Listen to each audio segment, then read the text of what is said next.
세상에 모든 성공한 사람들은 타이밍을 아는 사람들이었고 타이밍을 붙잡은 사람들이었습니다. 우리는 하나님의 타이밍을 아는 자들이 되어야 될 줄 믿습니다. 여러분, 손뼉도 맞아야 소리가 난다라는 말을 잘 아실 겁니다. 여러분이 하나님과 타이밍이 맞는 인생이 되시기를 바랍니다. 그래야 모든 일에 대하여 물러설 때가 언제인지, 나설 때가 언제인지를 알게 돼요. 그렇지 않으면 그냥 떠드는 사람이 됩니다. 또는 무기력한 사람이 되고 말아요. 여러분은 세상의 사람들이 말하는 타이밍보다 그 위에 있는 하나님의 타이밍을 아는 사람들이 되시기를 바랍니다. 그래서 타이밍을 못 맞추면 힘을 더 쓰거나 덜 쓰게 되죠. 반드시 역효과가 일어납니다.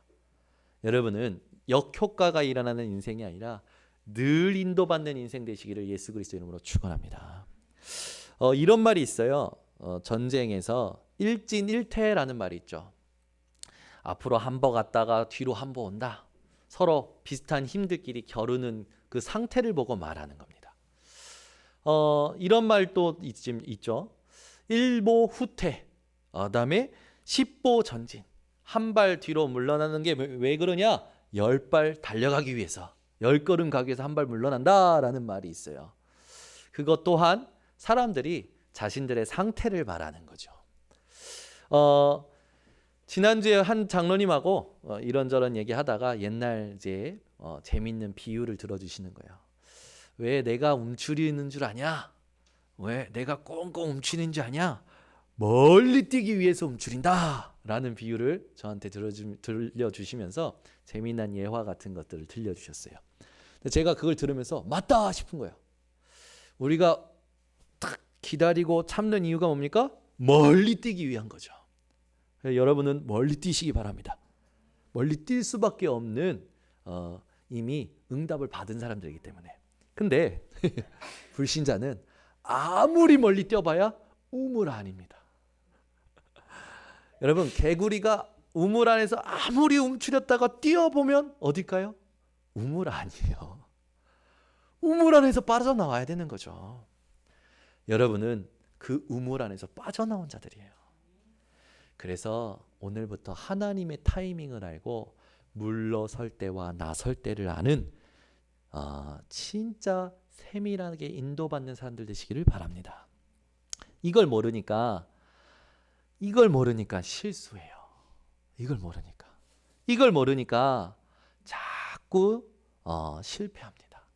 그러니 자신감도 없고 자부심도 없고 자긍심도 없고 축 처져서 아무것도 하기 싫고 귀찮은 인생이 되는 거죠. 여러분은 귀찮은 인생이 아니라 괜찮은 인생입니다. 아멘? 여러분, 귀찮은 인생이 아니요, 괜찮은 인생이에요. 괜찮은 인생을 사시기를 바랍니다. 자, 이 물러설 때와 나설 때를 정말로 극적으로 딱 알았던 사람이 누굽니까? 저는요, 이 여인처럼 멋있는 여인이 없는 것 같아요. 성경을 보면요, 저는 이 여인이 너무 멋있어. 어떤 남자들보다도 멋있어. 누구냐? 에스더입니다. 야, 저는요, 에스더를 볼 때마다 야, 어떻게 그런 말을 하냐? 죽으면 죽으리라. 저만 감동이 되는 것 같은데 에스더가요, 사실상 왕 앞에 나간다라는 건 그건 죽음을 각오한 거였거든요. 근데 그 시간표가 뭐였습니까? 왕 앞에 나갈 때 아무 사인이 없고 아무 그런 과정 없이 모든 법을 무시하고 왕 앞에 나갈 때의 시간표가 뭐였냐? 하나님의 타이밍이었어요. 그 타이밍을 위해서 집중했던 게 에스더였어요. 그 집중을 위해서 그 집중을 도와달라고 모르드게 삼촌에게 부탁을 해서 모르드게 삼촌과 유대인들이 이 에스더를 위해서 기도하게 하고 에스더도 금식 기도한 후에 하나님께 집중한 후에 하나님의 타이밍이 됐을 때 나갔습니다. 나갔을 때에 막바로 자기가 원하는 게 아니라 하나님이 원하시는 타이밍을 놓고 기다렸어요.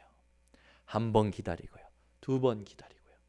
저 결정적인 순간에 하나님이 원하시는 것을 하게 되죠. 에스더의 그 결단과 그 타이밍을 아는 그 축복 때문에 하만의 계략으로 모두 죽을 수밖에 없었던 유대인들이 살아나게 됐습니다. 여러분이 하나님의 타이밍을 안다면, 물러설 때와 나설 때를 아는 사람이 된다면 여러분 이 세상의 모든 사람들을 살리게 될 것입니다. 하나님이 그런 괜찮은 인생으로 저와 여러분을 부르셨습니다. 그래서 여러분 오늘부터 어떤 것도 두려워하지 마시고 무서워하지 마시고 담대하시기를 예수 그리스도는 축원합니다. 자, 여러분 이 바울은 그 전통 가문에서 태어났어요. 우리 말로 하면은 혈연이 뛰어난 혈통이었습니다. 혈통이 DNA가 뛰어난 가문이었어요. 그죠? 거기다가 학벌, 우리 말로 하면 학벌, 얼마나 최고의 지식을 가졌던 공부했던 사람이냐?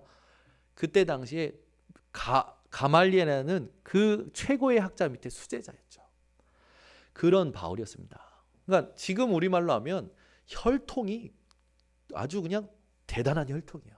그죠? 거기다가 학연이 얼마나 대단한지 모든 사람들이 존경할 학연이었어요. 그런데 그 바울이 그 혈통과 또 학연을 배설물로 여길 만큼 그리스도를 발견한 사람이었습니다. 여러분이 이 세상의 모든 것이 필요 없다가 아니라 그것이 나에게 그렇게 중요하지 않다. 그리스도 때문에 그런 믿음의 사람들 되시기를 바랍니다. 그런 바울이 유대인들 앞에서 지적인 말로 그 유대인들의 마음을 미혹할 수 있었을 거예요. 그죠? 설명할 수 있었을 거예요. 설득할 수 있었을 거예요. 그러나 그 바울은요, 실패의 경험이 있습니다. 자기의 것으로 복음을 전했을 때 실패했던 경험이 있어요. 그래서 바울은요, 자기가 가지고 있는 지적인 거, 고상한 거, 우아하고 화려한 것으로 말하지 않아요. 하나님의 강권적인 역사의 핵심인 예수 그리스도 만난 것을 소개합니다. 여러분 인생이 때를 얻든지 못 얻든지, 상대방이 믿든지 안 믿든지, 내가 구원받은 자라는 것을 모든 만남과 모든 상황 속에서 확신하시고 증거하시는 증인들 되시길 바랍니다. 이번 주에는요, 누구를 만나든 나는 하나님 자녀입니다. 나는 예수 그리스도를 믿는 자입니다. 그렇게 증거하는 증인들 되시기를 예수 그리스도는 축원합니다. 바울은요, 이 복음을 위해서요, 물러설 때를 알았고 나설 때를 알았던 자입니다. 저와 여러분이 어떤 자가 되어야 되냐? 하나님의 타이밍을 아는 자가 되어야 됩니다. 그럼 과연 어떤 자가 하나님의 타이밍을 아는 자일까요? 오늘 본문 사도행전 22장 14절에 보면 중요한 말씀이 나와요. 하나님이 너를 택하여. 하나님의 타이밍을 아는 자는 하나님의 택하심을 받은 자입니다. 저와 여러분은 하나님의 택하심을 받은 자들인 줄 확신합니다. 너로 하여금 자기 뜻을 알게 하시고 하나님의 계획을 아는 자가 하나님의 타이밍을 알 수 있는 자예요. 그 의인을 보게 하시고 예수가 그리스도라는 걸 본 자죠. 예수께서 그리스도로 오시지 않으면 안 되는 이유를 본 자예요. 얼마나 감사합니까? 저와 여러분이 그런 응답을 받은 겁니다. 그 입에서 나오는 음성을 듣게 하셨으니 그 말은 뭡니까? 예수님을 통하여 하나님의 말씀을 들을 수 있었던 자예요. 그 말은 뭡니까? 나를 구원하신 그 하나님을 믿는 믿음을 가진 자였다라는 거예요. 하나님의 타이밍을 알 수 있는 자는 믿음을 가진 자입니다. 어떤 믿음인지 여러분들이 14절을 이번 주간에 깊이 묵상해 보시기를 바랍니다. 그러면서 바울은 어떤 자였냐? 그리스도의 증인이 되어지는 자였습니다. 여러분, 바울은요, 말하지 않고는 견딜 수 없는 행복을 가진 자였어요. 만약에 자기의 혀가 잘리고 말할 마지막 타이밍일 때에 바울은 뭘 말할까요? 자기가 그리스도를 만난 것을 말할 겁니다. 증거하지 않으면 안 될 말, 포기할 수 없는 한마디, 말하지 않고는 견딜 수 없는 행복이 그리스도를 만난 거였습니다. 그게 그리스도의 증인이 되어지는 자예요.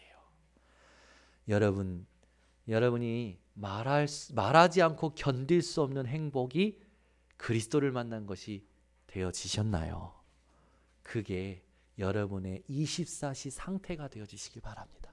이미 만났기 때문에 누리면 돼요. 근데 우리가 소리도 없이 표시도 없이 이 구원에 받은 감사와 감격을 놓쳐요. 제가요 한 지금 몇 개월 동안 얘기한 것 같아요. 소리도 없이 표시도 없이, 소리도 없이 표시도 없이. 예? 도둑놈이 집안에 소리도 없이 표시도 없이 들어오는 것처럼 우리의 영적인 상태가요 소리도 없이 표시도 없이 무감각해지고 무기력해지고 이상하죠? 그걸 여러분들이 바꿔낼 수 있는 비밀을 찾아내셔야 됩니다. 하나님은 이미 다 이루셨어요. 우리는 그래서 내가 더 이상 사단이 만들어 놓은 12가지 문제에 속지 않을 비밀을 내 것으로 만드는 겁니다. 그게 예배고 기도고 말씀이죠.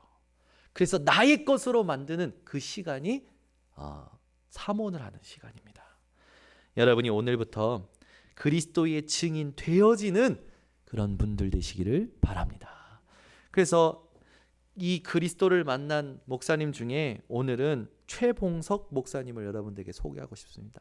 이 목사님의 별명이 뭐였냐? 최권능이었어요. 왜 최권능이었냐? 이 목사님이 예수님의 이름을 정말로 권능과 권세로 믿으며 전도했기 때문에 이렇게 이 별명을 얻게 되었죠.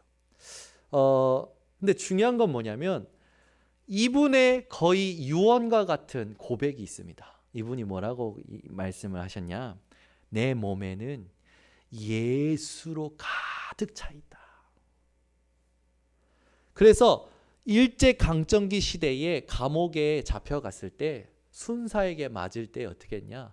한 대 맞으면 예수, 두 대 때리면 천당, 세 번째 때리면 예수, 네 번째 맞으면 천당. 이분의 삶이요 예수, 천당, 예수, 천당. 근데 이 고백을 들은 수많은 사람들이 하나님 앞에 돌아오게 되었고 이 고백으로 흑암이 무너졌고 하나님이 지금까지 우리나라에 그런 전도자들과 그런 그리스도 증인들로 인하여 우리가 지금 복음을 듣게 된 줄 확신합니다. 여러분이 후대에 그런 증인으로 남아지시기를 예수 그리스도 이름으로 축원합니다. 오늘부터 여러분은 바울처럼 어떤 자가 되어야 되냐? 진짜 배경을 누리는 자가 되시기를 바랍니다. 바울은요 로마 시민권을 가졌던 자였어요. 근데 이 로마 시민권이 얼마나 대단했냐면 바울이 유대인들에게 이제 거의 죽임을 당한 그 직전에 로마 군인들이 와서 바울을 메고 데리고 갑니다. 그리고 유대인들 때문에 채찍질 하려고 이제 그러는 로마 군인들에게 뭐라고 했냐? 네가 로마 시민권자를 아무 죄도 정하지 않고 때리려 하느냐? 나는 로마 시민권자다. 백부장이 이 소리를 듣고 당장 천부장에게 달려가죠. 저 바울이 로마 시민권자라고 합니다. 그러니 천부장이 놀라서 달려와요. 야, 나는 돈을 엄청 많이 주고 로마 시민권을 얻었는데 라고 말하니까 바울은 뭐라냐? 나는 나면서부터니라 라고 얘기해요. 천부장이요 그 로마 시민권을 가진 바울을 어찌할 바를 몰라가지고 주저주저 하지요. 근데 바울이요 그 로마 시민권을 언제 사용합니까? 복음을 위하여 사용합니다. 하나님이 원하시는 로마도 보아야 하리라 라는 그 언약을 위하여 사용해요. 여러분이 가지고 있는 힘을 언제 사용해야 되는 줄 아십니까? 복음을 위하여, 복음 증거하는 타이밍을 위하여 사용하셔야 돼요.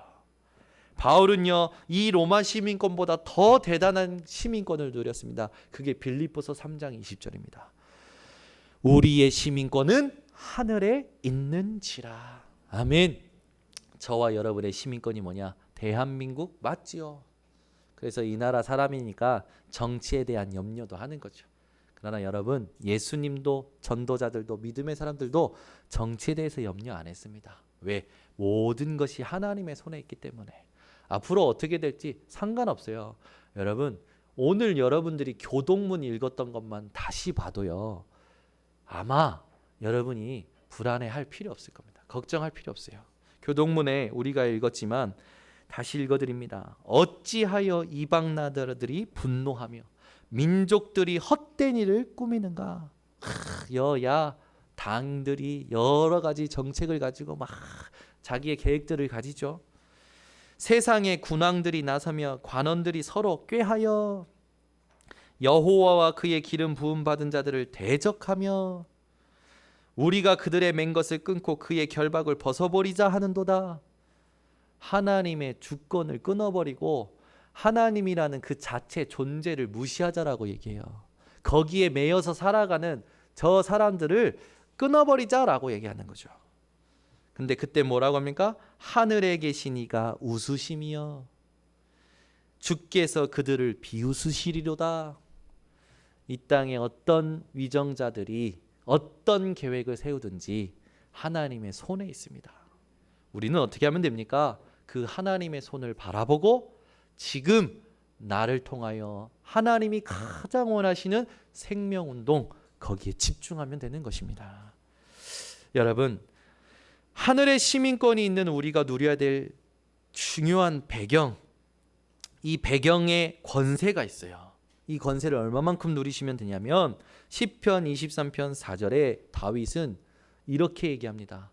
내가 사망의 골짜기를 다닐지라도 해를 두려워하지 않을 것은. 여러분 인생입니다. 여러분이 하늘의 시민권을 가졌다라는 건 사망의 골짜기에 있을지라도 괜찮다라는 거예요. 괜찮은 인생이지 않습니까? 시편 139편 8절에요. 내 자리를 지옥의 수월에 까실지라도 괜찮다. 아멘. 여러분이 여러분의 지옥에 가서 자리를 깔고 앉아 있어도 괜찮은 인생이라는 거예요. 믿으시기 바랍니다. 그게 여러분의 시민권이에요. 다니엘서 6장 23절 사자굴에 들어갈지라도 괜찮다. 사도행전 27장 24절 풍랑을 만날지라도 괜찮다. 여러분이 가진 시민권은요, 어딜 가도 괜찮은 시민권입니다. 여러분이 그걸 누리는 증인들 되시기 바랍니다. 왜 그렇습니까? 시편 121편 1절에서 8절에 보면 내가 산을 향하여 눈을 들리라. 나의 도움이 어디에서 올꼬? 나의 도움은 천지를 지으신 여호와 하나님이시리다. 그 하나님이 나를 실족하지 않게 하시며 나를 지키시리로다. 얼마만큼 지키시냐? 졸지도 아니하시고 주무시지도 아니하시고 지키시리라. 8절에 보니까 나의 출입을 영원토록 지키시리로다. 여러분이 그런 시민권을 가졌습니다. 여러분 인생 괜찮은 인생입니다. 그죠? 그래서 현실을 보고 또 문제를 보고 사건을 보고 흔들리지 마시기 바랍니다. 여러분 오늘 제가 지금 드리는 말씀을 언약으로 붙으세요. 하나님은 여러분에게 문제와 사건을 허락하실 때에 응답을 준비해 놓으시고 허락하세요. 아멘. 이걸 약속으로 오늘 붙잡으세요. 아, 맞구나. 내게 문제와 사건이 온다? 그 말은 하나님이 지금 응답을 준비했다라는 거구나. 축복을 준비하셨다라는 거구나. 그래서 여러분 담대하시기 바랍니다. 우리는 주로 모든 상황에 처할 때마다 하나님을 잊어버리는 실수를 해요. 이스라엘 백성들이 잊어버릴 때마다 하나님이 구원의 언약을 주신 겁니다. 아담과 하와가 잊어버리고 선악과를 먹어버리니까 여자의 후손이라는 언약을 주시죠. 그 여자의 후손의 언약을 또 잊어버리니까 네피림 시대 또 잊어버리니까 너를 위하여 방주를 지어라 은혜를 입게 하시죠. 또 잊어버리니까 내가 너를 복의 근원으로 삼을 것이다 축복하시죠. 또 잊어버리니까 어떻게 합니까? 이사야 7장 출애굽기 3장 18절 희생제사의 언약을 주십니다. 예, 지금 성경을 여러분 가지고 계시지만 옛날에 성경에는요 희생제사가 희생제물, 그 전에는요 피제사, 굉장히 중요한 언약들이었는데 점점 의미를 희석시키는 단어로 바뀌어져요. 이게 진짜 이단이에요. 이렇게 성경의 진짜 본질의 의미를 희석시키는 그들이 이단이라. 그러니까 신학자가 얼마나 중요합니까? 여러분, 희생제사라는 건요, 우리가 진짜 붙들어야 될 언약이에요. 또 잊어버리니까 어떻게 합니까? 이사야 7장 14절 보라 처녀가 잉태하여 아들을 낳으니 그 이름을 임마누엘이라 하리라. 또 잊어버려요.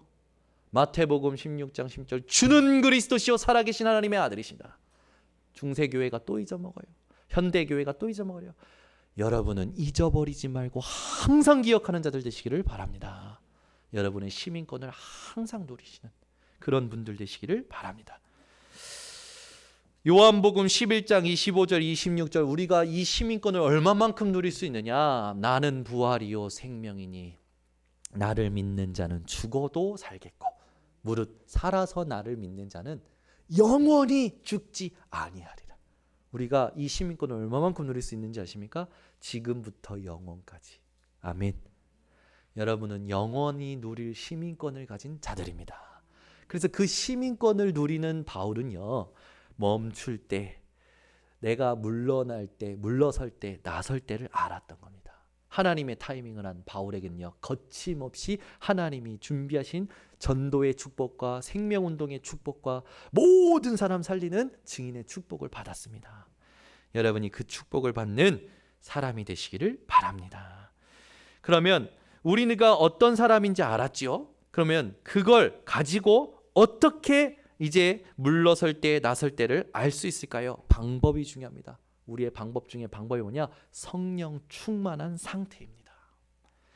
여러분 인생이 성령 충만한 그 비밀 속에 들어가시기 바랍니다. 그럼 어떻게 하면 성령 충만해질까요? 첫 번째입니다. 구원의 감사를 누리는 기도하시기를 바랍니다. 현실을 보면 낙심될 만한 일들이 있을 수 있습니다. 그런데 여러분 낙심하지 마세요. 하나님이 살아계십니다. 여러분이 그 상황 속에 하나님이 살아계심을 인지하는 순간 모든 것이 회복되는 시작을 하게 되는 거예요. 어려움이 왔습니까? 지금도 하나님이 이 어려움 만난 나를 알고 계신다. 그때 모든 것이 회복되는 시작이 돼요. 이걸 약속으로 붙드세요. 하나님 이번 주에 문제 만났네요. 이 문제 내게 주셨네요. 이번 주에 목사님 통해 얘기하셨죠. 이 문제 만날 때에 하나님이 알고 계심을 인지하면 모든 것이 회복되는 시작이라 하지 않으셨습니까? 하나님 내게 증거 주세요. 그게 신앙생활입니다. 쉽죠? 꼭 적용하시기 바랍니다. 이걸 못하면 오는 문제에 계속 힘든 거예요. 갈등이 계속 힘든 거예요. 여러분 인생이 하나님이 원하시는 성령 충만한 상태 속에 들어가 물러설 때와 나설 때를 아는 하나님의 타이밍을 아는 사람들 되시기를 바랍니다. 그래서 다니엘은요, 현실이 법적으로 어려워졌지만 괜찮은 거예요. 왜? 나는 이미 괜찮은 사람이니까. 나의 하나님이 괜찮은 분이시니까. 그래서 어떻게 합니까? 기도하는데 어떻게 기도하냐면 염려스러워 기도하는 게 아니에요. 걱정스러워 기도하지 않아요. 다니엘서 6장 10절에 감사함으로 기도했더라. 여러분 감사가 회복되시기 바랍니다. 진짜요. 여러분 진짜 지금 행복하십니까? 평안하십니까? 감사하십니까? 여러분이 만약 그렇지 않다면 여러분을 가장 지금 근심케 하는 그게 뭡니까? 그걸 오늘 하나님 앞에 끄집어내세요. 그걸 놓고 하나님께 질문해 보세요. 하나님이 여러분에게 하나님의 음성을 듣게 하실 겁니다. 두 번째로 어떻게 성령 충만에 들어갈 수 있습니까? 여러분 24시 하나님의 계획을 신뢰하시기 바랍니다. 에베소서 1장 11절 모든 일을 그의 뜻의 결정대로 일하시는 이의 계획을 따라 하나님의 계획을 따라 우리가 예정을 입어 구원받았다고 하죠. 구원받은 우리의 구원의 계획부터 우리의 모든 삶에 앉고 일어서고 가고 서고 멈추고 그 모든 것이 하나님의 계획이 있다는 거예요. 여러분이 오늘부터 그 하나님의 계획을 신뢰하시기를 바랍니다. 그래서 잠언서 16장 9절에 여러분이 잘 아는 말씀입니다. 사람이 자기 마음으로 자기의 길을 계획할지라도 그 길을 인도하시는 분은 여호와 하나님이시다. 아멘. 그래서 우리는 어떻게 하면 됩니까? 잠언서 3장 5절에서 6절에 그래서 너는 마음을 다하여 명철을 의지하지 말고 내 명철을 의지하지 말고 여호와를 신뢰하고 그를 범사에 인정하라. 그리하면 내 길을 지도하시리라. 여러분의 인생의 길을 지도하실 하나님을 신뢰하시기 바랍니다. 빌립보서 2장 13절 그분이 너희 안에서 행하시는 이는 하나님이시니 자기의 기쁘신 뜻을 위하여 너희에게 소원을 두고 행하게 하시나니. 하나님의 계획을 신뢰하는 사람들은요, 하나님의 계획으로 근심합니다. 염려해요. 고린도후서 7장 10절에 있듯이. 뭐라고 합니까? 하나님의 뜻대로 하는 근심은 후회할 것이 없는 회개를 이루는 구원을 이루는 것이요, 세상 근심은 사망을 이루는 것이냐. 여러분이 하나님의 뜻대로 하나님의 계획이 무엇인지 그걸 놓고 집중하는 분들 되시기를 바랍니다. 그렇게 될 때 하나님은요, 여러분들에게 말씀을 주실 거예요. 제가 제 인생을 이렇게 돌아보면요, 하나님의 말씀으로 지금까지 오게 되었습니다. 특히 제 삶에 가장 영향을 주는 게 뭐냐면 이 결혼한 사람이에요. 제 배우자가 저에게 가장 큰 영향을 주더라고요. 왜 나를 이해해 주지 못할까라는 때도 있어요. 또 왜 저렇게 얘기할까라고 얘기할 때도 있습니다. 마음에 안 들 때가 너무나 많더라고요. 만났을 때를 생각해 보면 하나님께서 저에게 말씀을 주셨어요. 제가 제 동생이 먼저 결혼하고 아들을 숨풍 낳았을 때, 제 동생이 낳은 게 아니라 재수 씨가 낳겠죠. 근데 낳았을 때 갑자기 제 마음이 급해지는 거예요. 야, 이거 이러다가 나 결혼 못하는 거 아니냐. 제가 결혼에 대한 기도 제목이 굉장히 많았거든요. 하나님 키는 몇이고 얼굴은 어떻고 복음의 가문이고 기도 제목이 진짜 많았어요. 근데 마음이 급해지니까요, 하나님 됐어요. 여자면 됩니다. 그게 막 이상하게 얘기한 게 아니고 어떤 목사님의 말씀대로 치마만 두르면 됩니다. 하나님 계획을 이루는 여자면 되죠. 내가 뭐 이렇게 조건을 따집니까? 하나님. 그 기도를 했었어요. 그게 제가 진짜 중심을 가지고 기도했을 때 하나님께서요, 갑자기 소개팅을 하라는 거예요. 그 전까지 소개팅 한 번도 안 했었거든. 소개팅을 딱 했죠. 거기서 만난 게 이민의 사모였어요. 그때는 이민의 씨였죠. 만나서요 얘기하고 나고요, 딱 일주일 동안 이렇게 포럼을 하는데 분석이 다 되잖아요. 사역자니까 이 사람이 어떤 사람이구나, 불신자 가문이구나, 이야 우리 한경미 사모님 엄청나게 들고 일어나 반대하시겠구나. 정말 이제 이런 것들이 오죠. 왜 우리 어머니는 저한테 늘 얘기하신 게요, 믿는 집안 목사 가정의 딸이나 장로 가정의 딸이나 내는 조금 장로 가정의 딸이었으면 좋겠다. 목회를 조금 지원해 줄 수 있는 막 이런 저한테 막 심어놨던 게 있거든요. 그러니까 제가 딱 만났을 때 불신자 가문이라는 걸 듣고 혼자 예수 믿는 거였으니까, 야 이거 우리 어머니가 제일 반대가 심하겠구나 그랬죠. 근데 아니나 다를까 반대하셨거든요. 근데 제가 이 사람을 놓고 사람 때문에 끊고 안 끊고가 아니라 하나님의 언약이 확인이 돼야 되잖아요. 그래서 질문을 한 겁니다. 하나님, 이 여자가 내게 주시는 사람이 맞습니까? 그 질문을 한 거예요.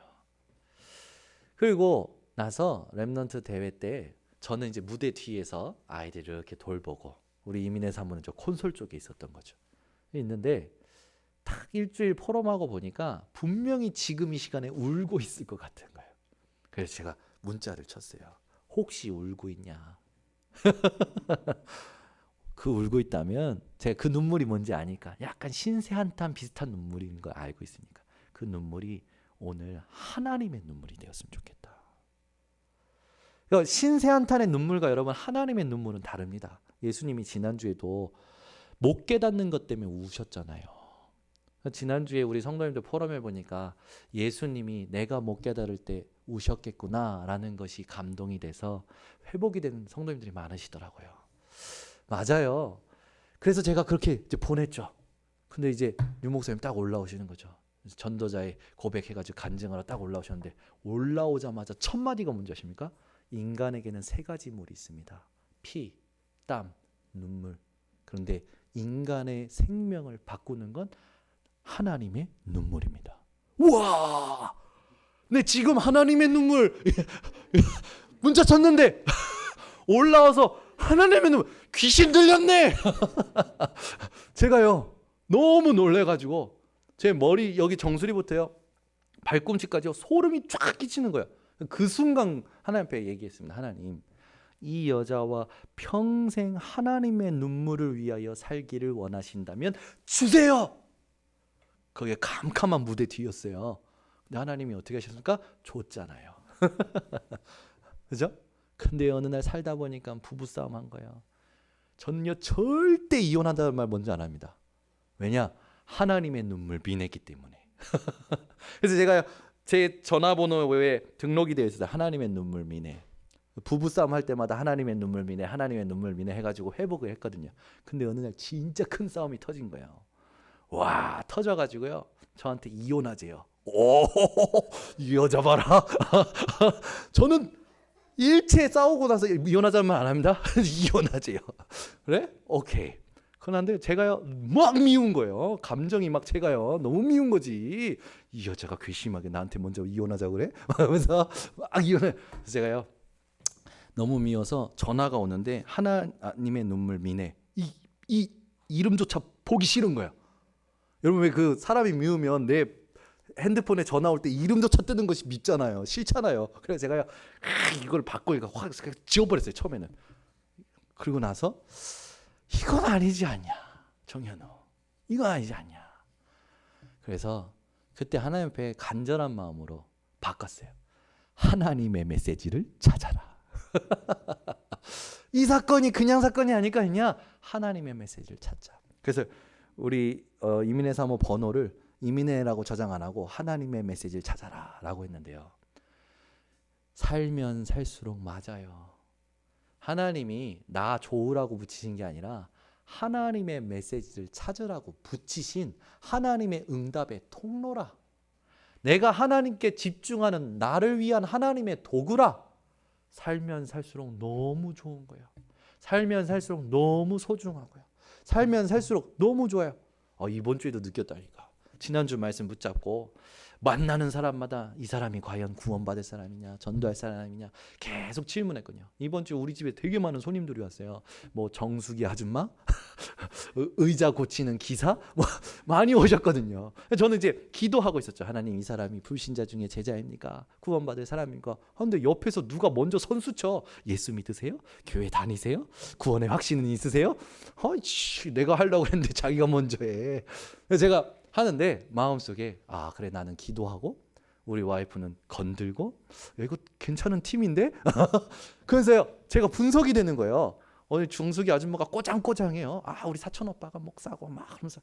근데 뭐가 구원의 확신이 없어.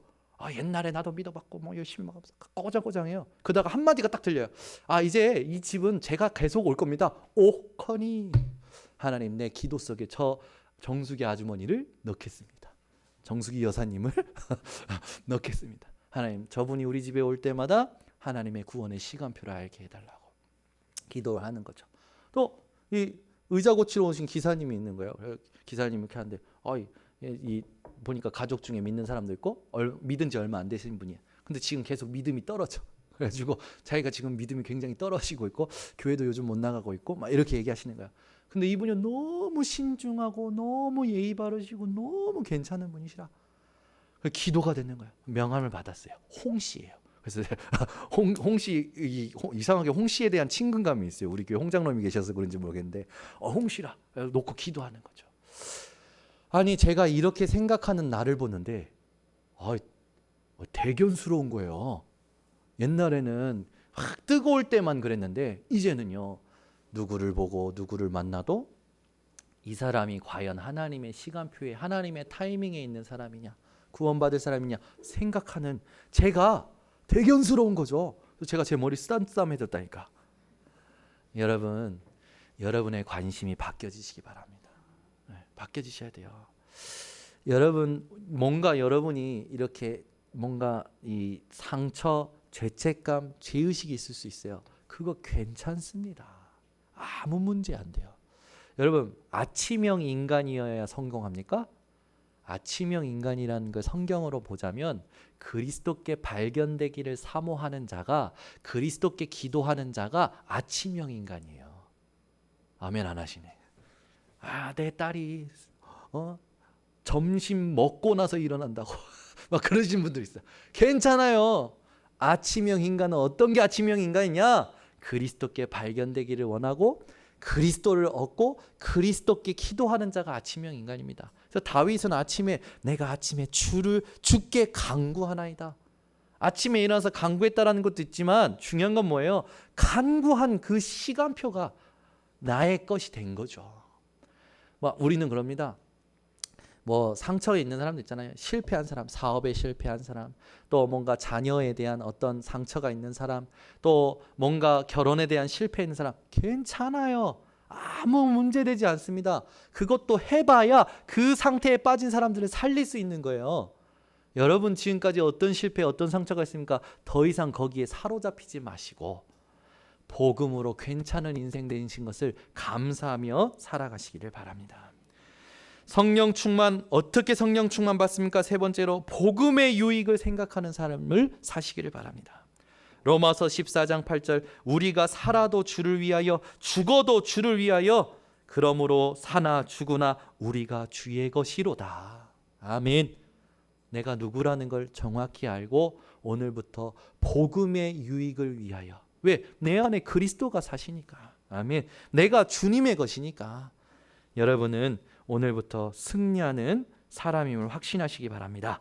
빌립보서 1장 20절에서 21절에 이런 말씀이 있어요. 나의 간절한 기대와 소망을 따라 아무 일에든지 부끄러워하지 아니하고 지금도 전과 같이 온전히 담대하여 살든지 죽든지 내 몸에서 그리스도가 존귀하게 되게 하려 하나니. 내가 살고 죽는 모든 것의 목적이 그리스도라는 거죠. 이는 내게 사는 것이 그리스도니 죽는 것도 유익함이니라. 아멘. 복음의 유익을 생각하는 삶이란 내 안에 그리스도가 살아계신다라는 걸 알고 생각한다라는 거예요. 여러분 인생이 복음의 유익을 생각하는 삶을 사시기를 바랍니다. 선택의 기로에서 이익과 손해 앞에서 무엇이 과연 복음에 유익한 것인가 생각할 때에 함께 하신 성령께서 깨닫게 하실 줄 믿습니다. 그래서 여러분 렘넌트 7명 초대교회 히브리서 11장 인물들처럼 하나님의 말씀을 갓난 아기와 같이 사모하시기를 바랍니다. 여러분 저는요 문제 사건 생기면요 요즘은 기도하는 게 뭐냐, 하나님 내게 말씀을 성취하시고 말씀을 주세요. 이 사건과 이 상황이 더 이상 나에게 영향 주지 않을 만큼 하나님의 답을 주세요. 근데 신기한 게요, 그 답을 얻고 나면 하나님이 해결해 버리셔요. 신기하죠. 여러분 인생이 그런 인생 되시기 바랍니다. 근데 우리는 지난주에 되겠지만 자기도 모르게 창세기 3장이라는 함정에 빠져요. 그래도 먹고 살아야지요 라는 세상의 창세기 6장의 틀에 갇혀요. 알아도 어쩔 수 없는 창세기 11장의 올무에 탁 걸려가지고 겨우 살아가요. 여러분은 그 모든 것에서 빠져나온 자들입니다. 여러분은 괜찮은 인생입니다. 오늘부터 승리하시면서 말씀을 사모하시기 바랍니다. 그러면 뭔가 이렇게 특별히 아니라 내 속에 계신 성령께서 요한복음 4장 26절 27절에 있듯이 모든 걸 생각나고 모든 걸 가르쳐 주셔요. 말씀이 내게 회복될 때 하나님 앞에서 어떤 문제 사건 해결된 것도 아닌데 평안해요. 담대해져요. 이걸 체험하셔야 돼요. 그러면서 이걸 위해서 항상 주의할 것이 있습니다. 제발 비교의식 벗어나시기 바랍니다. 아멘. 우린 늘 비교해요. 남편 비교해요. 제가요 저희 이민혜 사모가 저랑 누구를 딱 비교하더라고. 은근히 비교해요. 어떤 남편은 이렇다더라. 그래? 그러면요 일부러 삐진 척합니다. 일부러 삐진 척해요. 나도 같이 비교하면 싸움 나니까 일부러 삐진 척해요. 그러면서 얘기해요. 비교하지 마. 그러면 이제 본인이 실수했다라는 걸 알죠. 우리는요 자꾸 자녀들도 비교해요. 사람을 자꾸 비교해요. 비교하면서 더 큰 문제는 뭡니까? 나와 다른 사람을 비교해요. 그러면서요 혼자 꽉 절망 속에 들어갑니다. 여러분은 비교의식에서 벗어나시기 바랍니다. 여러분은 이미 괜찮은 인생입니다. 많은 사람들이요 우월의식에 갇혀 있어요. 이상한 우월의식이었어요. 뭔가 자기가 더 많이 아는 것 같은 거지. 자기가 생각하는 게 맞는 것 같은 거지. 그런 사람 보면요 열등감도 같이 가지고 있더라고. 왜? 자기보다 더 많이 아는 사람, 더 많이 가진 사람이 보이니까 열등감도 같이 가지고 있어요. 그러니 관계가 안 되는 거예요. 관계가. 여러분 오늘부터 모든 비교의식, 우월의식에서 벗어나시기를 바랍니다. 또 어떤 사람들은 피해의식에 갇혀 있어요. 늘 자기만 피해본다라는 생각이죠. 늘 자기만 상처 속에 있다 생각하는 거예요. 늘 나는 안 된다, 나만 희생한다 생각하는 거예요. 아니에요. 여러분 그 모든 의식에서 벗어나시기 바랍니다. 그 의식에 빠져 있다는 건 영적 무능에 빠진 거예요. 여러분이 영적 무능에 들어 빠지면 어떻게 되는 줄 압니까? 지금이라는 시간이 최악의 시간이 돼버려요. 그래서 영적 상태의 실패는 지금을 최악으로 만든다니까요. 그래서 영적 상태를 여러분들이 회복하는 비밀을 찾아내셔야 됩니다. 어떤 분은 찬양을 통하여, 어떤 분은 말씀을 들음으로, 어떤 분은 예배를 통하고 부르짖는 기도로, 뭐든지 좋습니다. 여러분의 영적인 상태를 회복하는 그걸 내 것으로 도전해 보시기 바랍니다. 특별히 혼자 있을 때 해보시기 바랍니다. 그래야 진짜 내 것이 됩니다. 여러분 본질을 놓친 성경 지식, 본질을 놓친 성경 공부, 본질을 놓친 세상 정보 전부 교만하게 됩니다. 영적 무지는요 지금을 최악으로 만들어요. 여러분은 교만 안에서 빠져나오시기 바랍니다. 많은 사람들이 기도를 할 때 뭔가 자기를 나타내려고 하는 기도할 때가 많아요. 여러분은 어느 곳에서 기도를 하든지 뭘 해야 되냐? 그 기도를 듣는 사람들의 마음을 열 수밖에 없는 성령의 역사심이 있는 그 원리를 찾아내셔야 됩니다. 그래서 저는 우리 이 대표 기도자들이 올라와서 예배 준비할 때 같이 기도할 때요. 제 자신이 먼저 하나님 앞에 진실된 마음으로 기도를 해요. 왜? 내가 하나님의 역사를 보는, 하나님이 하시는 일을 보는 집중을 하고 있는 것이 기도 속에서 전달이 되면 우리 그 기도를 같이 듣고 있는 대표 기도자들의 마음이 열리고 그렇다라는 게 통할 때 대표 기도자들이 나와서 하는 한마디 한마디에 하나님께서 말씀의 힘을 또 능력의 힘을 더하셔서 성도들의 모든 마음의 문을 여시는 거죠. 그러면 기도를 통하여 하나님은 마음의 문을 여시고 말씀을 통하여 옥토의 밭에 심겨지게 하십니다. 그 말씀이 30배, 60배, 100배 열매 나오는 건 시간 문제죠. 그 시간도 우리에게 있지 않고 하나님께 있습니다. 여러분이 말씀을 사모하면서 하나님 앞에서 본질을 놓치지 않고 늘 본질에 집중하는 이 삶을 사시기를 바랍니다. 또 많은 사람들이 틀린 열심으로 살아가요. 이건 영적 무감각입니다. 내가 열심히 하고 있는데 이게 과연 하나님이 원하시는 열심이냐라는 감각이 있어야 되는데 이게 없으니까 모세처럼 틀린 열심으로 뭐까지 하냐면 살인까지 저질러요. 물론 우발적 살인이겠죠. 근데 그건 틀린 열심입니다. 엘리야도 틀린 열심으로 아이고 주여 이제 내가 충분하오니 내 생명을 거두어 주소서라고 하지 않습니까? 그리고 호렙산에 가서 내가 열심으로 특심으로 했는데 이게 무슨 꼴입니까? 우리는요 틀린 열심을 멈춰야 됩니다. 여러분이 이번 주에 내가 하고 있는 일들의 열심에 하나님과 상관없는 열심이냐 분별하시기 바랍니다. 하나님과 상관 있는 열심을 회복하시기를 바랍니다. 자 결론을 맺겠습니다.